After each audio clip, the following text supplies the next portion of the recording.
when I was at college, getting ready in my sophomore year, I met a bunch of guys who had, in their previous summer, had went and sold pest control service door to door.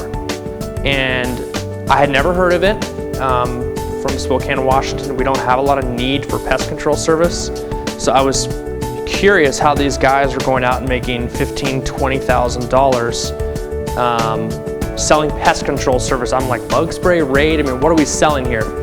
So there was this company at the time that was visiting our campus, and they were having meetings and teaching people and interviewing and hiring. And I came to like 3 or 4 of these things, just watching, is this legitimate? I mean, is anyone really making this kind of money?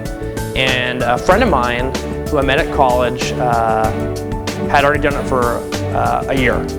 And I met him and I told him I was going to this. He's like, oh, I'm gonna be there. I'm like, oh, are you thinking about doing it? He's like, no, I did it last year. Did you really make 20 grand? He's like, I made 40 grand. I'm like, 40 grand? Are you for real? He's like, yeah. I go, I wanna see your tax return.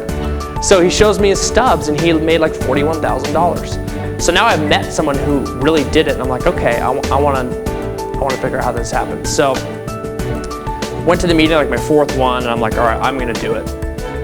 If these guys can do it, I can do it. That was my whole thought. So I got hired, and I got assigned, at that time I got assigned to an office in Maryland, and I was living in Idaho, and it's a very long ways away, and I didn't want to go alone, so I recruited my friends. I went around and I'm like, here's what I'm doing.